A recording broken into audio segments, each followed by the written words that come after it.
There are a ton of huge balance changes coming to Pokemon Unite. I wanted to go through all of them with you, some of the ones that have been recently added that you may not know about. And I want to talk to you a little bit about why I think they are doing what they're doing, if it's good, if it's bad, what it's going to mean for certain Pokemon, and a third or fourth thing that I didn't think of. Yeehaw to you and yours. Let's start with Umbreon. Umbreon is getting a list of nerfs and actually a few buffs, and I think this is going to be a huge change for this Pokemon, and it couldn't come sooner because Umbreon is crazy good. First, Umbreon's boosted attack is going to reduce the amount of healing it gets from 12% of its missing HP to 10%. This could be a really big change. Small percentage changes could mean a lot, especially when a Pokemon has a ton of HP. Foul Play is getting a damage reduction. It is also getting a cooldown increase, and it is getting a further reduction in damage based on the second hit. So the way it works right now, you dive in, you deal damage to your opponents, that amount of damage is being reduced. Now also, you take the attack stat of whatever you hit inside there, the highest one, let's say you hit multiple enemies, the highest attack stat, that is then the calculating damage for your next little burst right there. It used to be 250%, now it is getting moved to 200%. So a pretty big damage decrease there as well, and again, a cooldown decrease, or increase, I should say. It's a nerf, a cooldown nerf, going from 5 seconds of cooldown to 7 seconds. And this is actually pretty big in the scope of fight. A lot of times fights don't last that long, so if you're able to have 2 additional seconds onto a move, that could mean that that move doesn't get used again before Umbreon gets KO'd. Now, before we get to Umbreon's buff, let's talk about Umbreon's additional nerf, and that is to Snarl. Snarl will now stun for less time. It used to stun for a second and then 1.5 seconds on its plus move. Now it is 0.7 seconds and 1 second total on its plus move. So a huge decrease in the amount of stun time. It is also lowering the attack and special attack it is taking away from its opponents, going from 8% per tick now down to 6% per tick. Basically, Foul Play Snarl is getting nerfed across the board, and honestly, it needs it. It needs it. However, there is a buff for Umbreon, leaning heavily into the support category for this Pokemon, even though it is a defender. Wish is getting a cooldown reduction, so it's going from 6.5 seconds to 5.5 seconds.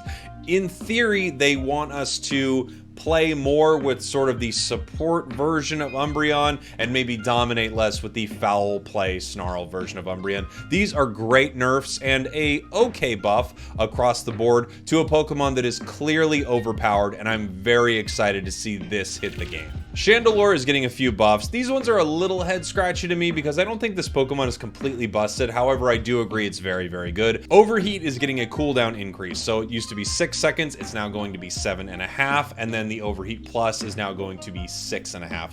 Imprison also getting a cooldown increase of another 2 seconds, going from 8 seconds to 10 seconds. I think this will still be a very popular build for this Pokemon. However, with the longer cooldown on Imprison, you may start to see more players pick up Poltergeist. Without any changes to Flamethrower, I still think Overheat will probably be the build for this Pokemon.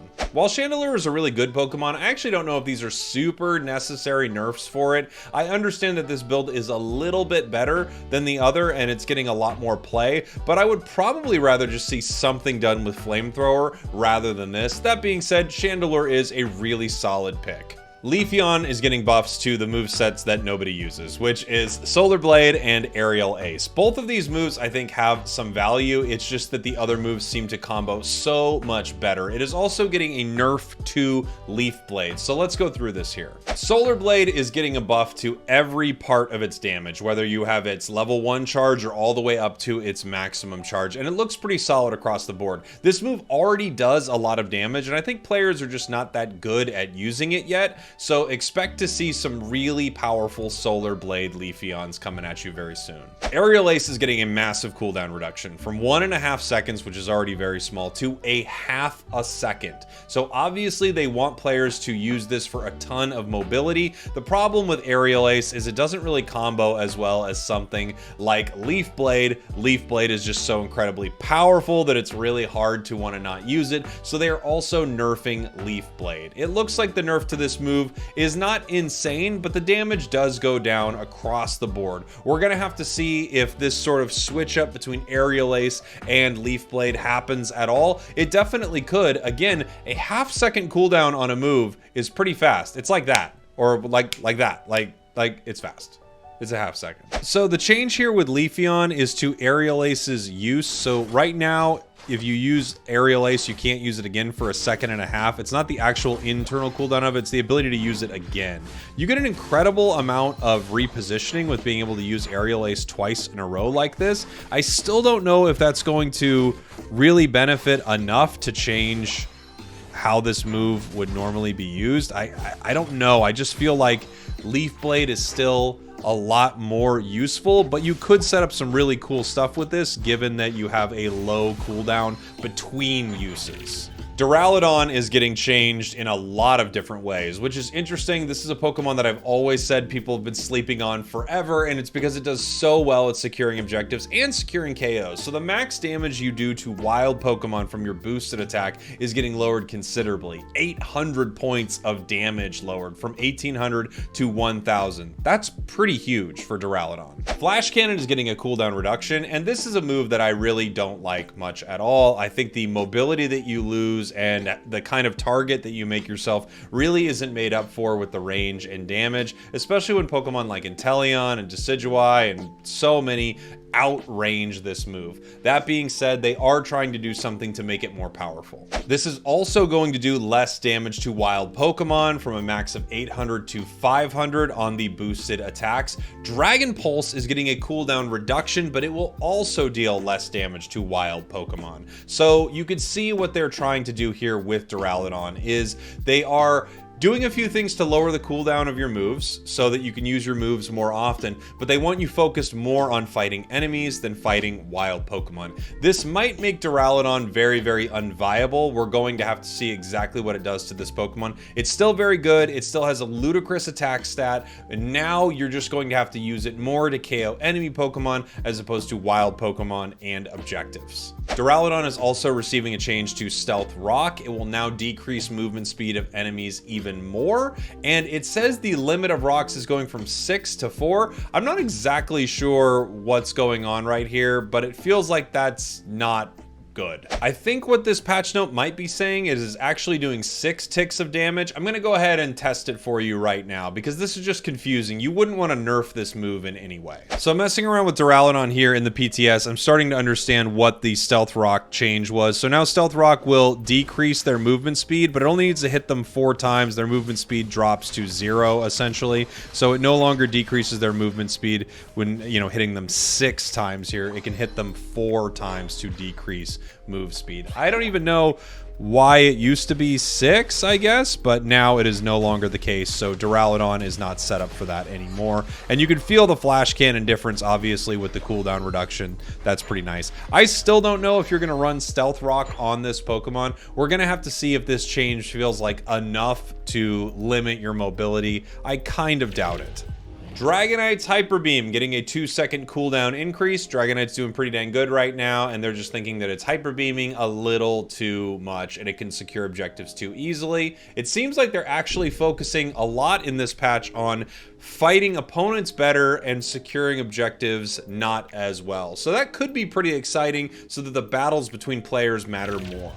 Lucario is getting an extreme speed increase in damage, which is very, very scary because extreme speed is a very, very good build. It's just hard to use. Its close combat is also getting a cooldown reduction going from 9 seconds to 7.5 seconds. That works really for either build, but more likely that is for the Power Up Punch build. And then finally, its Unite move is getting a big change. It now casts so much faster. Let me show you. Lucario extreme speed getting a buff is pretty crazy because if you're very good with this move set, you can set up some wild stuff. And right there you can see close combat does have a lower cooldown on it. So these are pretty nice changes for anyone who's excited about playing extreme speed Lucario if you happen to also be using extreme speed and close combat. Of course, even without it, extreme speed buffs, great. Close combat buffs, great. let's talk about this Unite move. The Unite move used to have a pretty slow cast, but that is not the case anymore. You can throw it very fast at this point. It also does a ton of damage right where you throw it, so you saw that hit multiple times right there. If I throw it away from this area right here, it still throws quickly, but it's not doing the same kind of damage, only 2,500 there. If I throw right basically on a target while it's charging, you do more damage, 3,300. And now that it throws very, very quickly, you could easily set up moments where you're, dashing in, fighting your opponents, and then when you decide, you can jump in and throw a Unite move right away. The Unite move also resets extreme speeds reset counters. I can't remember what the counters are called, but basically, if you dive through something with extreme speed, you get a full cooldown reduction of this move as long as you hit something with that blue counter on it. And then if you throw your Unite move, it resets those counters. As you can see, it goes right back onto this Pokemon. So it's set up to do some really crazy stuff inside of a fight. You could be extreme speeding around, hitting your opponents, finally moving in, and then deciding I just need to throw my Unite really quick to get my extreme speeds back so that I can bounce around the fight still. This could be really big for Lucario. And again, this is a very high skill build, but for those players, this could be massive. I think the big thought here is Lucario used to be one of the most dominant Pokemon in the game, and it's fallen off considerably compared to a lot of the other all-rounders, so they're trying to bring it up to that level. I do worry about Lucario coming back into the meta, though, because we all remember release Lucario. Zeraora, it finally has happened. Zeraora's leveling has been changed from 6, 8, 9, 12, 14 to 5, 7, 9, 11, 13, meaning that it gets everything except its Unite move one level earlier. This is going to be a massive change for this Pokemon. Get ready to see Zeraora become incredibly viable. I've talked about this for a long time. If it had this kind of leveling, it changes a lot for Zeraora. So let's think about what big things it changes. Now, if Zeraora plays the central area, it makes it to either top or bottom path for the 850 birds, and at that point, it has one of its moves, either Spark or Volt Switch, which is a huge change. It used to have no upgraded moves at this point, so it just makes it better for this fight. Also, once it makes it center for the 8 o'clock birds, it will most likely be level 7 or very, very close, which means it could have Wild Charge or Discharge at that point, making it a much better fighter in these situations. One of Zeraora's big problems for the longest time is it was held back by its leveling. It would just need so much more experience than other Pokemon to get online, and because of that, Zeraora really couldn't compete with a lot of the speedsters inside the game. I mean, think of it compared to something like Leafeon, who gets its first move at level 4, and Zeraora didn't get its until level 6. These are big changes for this Pokemon. I expect this to be a very, very popular pick very soon. I should mention also that they have lowered the cooldown of Discharge, so it seems like they want to lean into that build. They have also nerfed Wild Charge. Wild Charge has received some damage reduction across the board. I think this is probably because they're assuming if they get this move earlier now, it's going to be a little too devastating to some of these squishier Pokemon, and they want some way to balance it out a little bit right here. I was a little confused by the Wild Charge nerf, but I'm thinking that they assume with the leveling change, it's just going to be too mean. Oh, I should mention Wild Charge also got a cooldown increase from 9 seconds to 10 seconds. So it really feels like they want players playing this sort of discharge heavy, sounds gross, Zeraora. So at level 5, you can see right here getting either Volt Switch or Spark, which is going to be huge, which means you do make it down to this fight at 850 with one of your level 5 moves, which is really, really big. You'll be able to use this in this fight, which is a pretty huge game changer. Getting level 7 for your other moves is huge. You still get your Unite move at level 9, which makes sense. A lot of Pokemon still get a Unite move at level 9. It's just you're able to start becoming useful for your team a lot faster.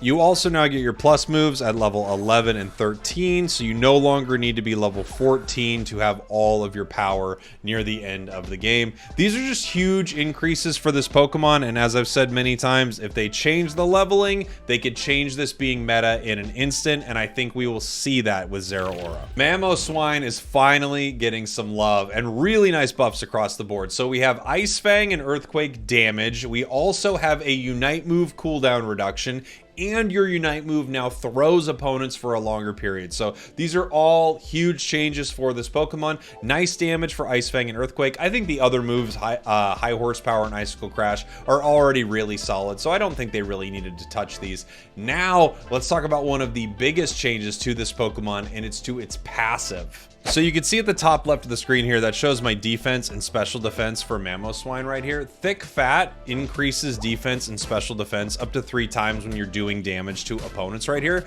You can see it's 221, 195 here at level 4 while I'm attacking. And that goes down to 107.81. Now this is what's currently in the game. I will show you the PTS here in one moment. You can see our stat increase here at level 4 is now 257, 231. So a nice bonus here. And also it takes longer for Thick Fat to go away. Now it's 5 seconds instead of 3 seconds. So you can really hit an Ice Shard, get all of your Thick Fat, move in to fight, just fight a little bit here and there and keep this massive defense bonus up. Now level 15 is where you can see this increase in a huge way. Defense goes all the way up to 822, 691. Now the new Thick Fat is really, really impressive. These are already impressive defense stats right here, but they're really setting Mamo up to be more powerful. Let me show you. Now let's just take a look at level 15 right here. 990 defense, 859 special defense. So these are really big increases for this Pokemon. This is without, by the way, boost emblems or anything increasing stats on this Pokemon. I just wanted to show you kind of base-wise what this looks like. These are really good increases for Mamoswine, and it feels like you are setting this Pokemon up to stay in the fight longer and just be that kind of tank that engages with enemies. I love these changes for Mamo. You can also see the Unite move right here with the knockup. It's a pretty sizable knockup now. It lasts another half second on these enemy Pokemon, and you can see it. I mean, that's going to be big in some of these fights. Mamoswine's Unite move has always been a little like kind of so I think you get a lot out of this. It's also going to combo pretty well with Mamoswine's moves, so you could knock enemies up, and then you could high horsepower them exactly where you want to go. Just really cool increases for this Pokemon. I am so happy that they have changed things with Mamoswine. The patch notes say Jigglypuff, but it's Wigglytuff. It has a Sing cooldown reduction. I think they could probably do more for this Pokemon, but every little bit for Wiggly is nice. They just want you to be able to disrupt your opponents more. Goodra is receiving more buffs. This is a Pokemon that has been mid for a little while now, aka Midra, and I do think this Pokemon does need some more buffs to keep it in line with other defenders that are unbelievable inside the game.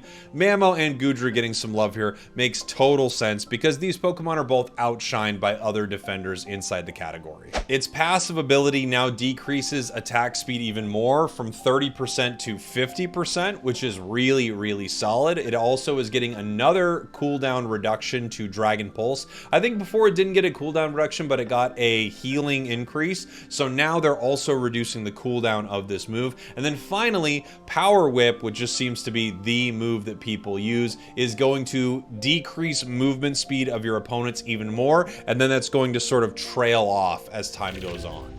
Zoroark is getting stat changes across the board. From what I've looked at, the stats seem to be an attack change, and it seems to be lowering it pretty much every level for this Pokemon.